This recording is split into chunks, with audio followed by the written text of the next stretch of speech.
দারুণ মজার white chocolate dark chocolate mixing একটা কেক। এই কেকে পাবেন দুইটি ফ্লেভার। এত সুন্দর করে বানিয়েছি, আলহামদুলিল্লাহ অনেক মজা হয়েছিল। কেক কাটতে গিয়ে অনেক সময় আমরা বিড়ম্বনায় পড়ি। আজকে কেক কাটার খুব সুন্দর কিছু সিস্টেম দেখাবো এবং কিভাবে বক্সিং করবেন এবং দূরে কিভাবে পাঠাবেন সেই সব কিছুই আজকে থাকবে এই ভিডিওতে। সবাই না টেনে ভিডিওটি সম্পূর্ণ দেখার চেষ্টা করবেন। কেকটি দেখে মনে হচ্ছে একটা ফুলের বাগানে চলে এসেছি, কারণ কেকটির কিছু সাইড খালি রেখেছি আর কিছু সাইড সম্পূর্ণ ভরে দিয়েছি ফুলে। কিছু বড় ফুল মাঝখানে এবং চার সাইড দিয়ে ছোট ছোট ফুল, বাগানে যেমন হয়ে থাকে। তো তারপরে কিছু সুগার বল ইউজ করেছি আর চারদিক দিয়ে চকলেটের কিছু বিট দিয়ে দিয়েছি আর জিগজ্যাগ একটা ডিজাইন করে নিয়েছি। তো আপনারা কিন্তু এই ডিজাইনটা ফলো করতে পারেন। ডিজাইনটা কিন্তু অনেক সুন্দর হয়েছিল।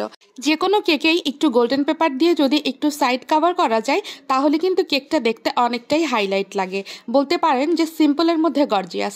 তো এখন কেকটা কাট করছি। কেকটা আমার ফ্রেন্ডের জন্য পাঠানো হবে, তো আমি একটু চেষ্টা করছি সুন্দর করে কাট করে নিতে। অনেকেই মনে করেন অনেক সুন্দরভাবে কেক কাট করতে পারেন না এবং স্লাইস করতে পারেন না, যেন স্মার্ট কিছু সাইজ আপনারা শিখতে পারেন। সেজন্য আজকে আপনাদের সাথে ভিডিওটি শেয়ার করা। দেখুন যে আমি কিভাবে কাট করছি। প্রত্যেকটা সাইজই কিন্তু প্রত্যেকটা সাইজের মতোই হবে, কোনোটা কিন্তু ডিফারেন্ট হবে না এবং ছোট বড় হবে না। চেষ্টা করছি সমানে সমান স্লাইসগুলো করে নিতে। তো দেখুন আমি কিভাবে বক্সে রাখছি। আপনারা এ ধরনের রোস্ট তোলার কিছু চিমটি আছে, এগুলো নিয়েও কিন্তু কেকগুলো পিসগুলো উঠাতে পারেন। আমরা সাধারণত মনে করি যে এই চিমটি আসলে রোস্ট উঠানোর জন্য বা টিকিয়া এগুলো উঠানোর জন্য, আসলে না। কেকের পিসগুলো কিন্তু অনেক সুন্দর করে উঠানো যায়। হাত দিয়ে ধরলে কিন্তু জিনিসটা অনেক মেসি লাগে, হাতও নোংরা হয়ে যায় এবং কেকের ক্রিমগুলো নষ্ট হয়ে যায়। তো আপনারা যদি এভাবে একটু সিস্টেম করে বক্সে ভরেন তাহলে কিন্তু বেশ ভালো হয়, যদি আপনারা দূরে ট্রাভেলিংয়ে বা কোনোভাবে নিয়ে যেতে চান। তো এভাবে কিন্তু কেকগুলো অনায়াসেই সুন্দরভাবে রাখা যায় এবং নষ্ট হওয়ার চান্সেস খুবই কম থাকে।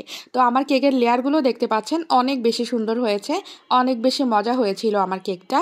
মাশাআল্লাহ বলতে ভুলবেন না, কারণ খাবার জিনিসে অবশ্যই মাশাআল্লাহ বলতে হয়, আলহামদুলিল্লাহ বলতে হয়। কারণ বিসমিল্লাহ বলে আমরা খাবার শুরু করি এবং আলহামদুলিল্লাহ বলে আমরা শেষ করি।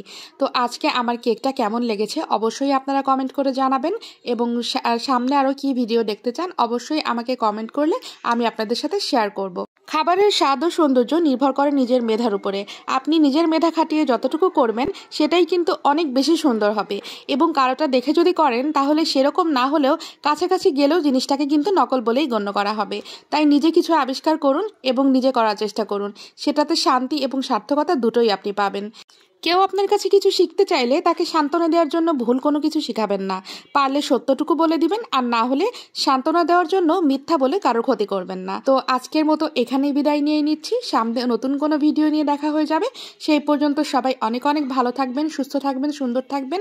আমার ফেসবুক পেজটিতে ফলো দিয়ে দিবেন, লাইক দিবেন। সবাই সবার পাশে থাকবেন, সাপোর্ট করবেন। আসসালামু আলাইকুম, আল্লাহ হাফিজ।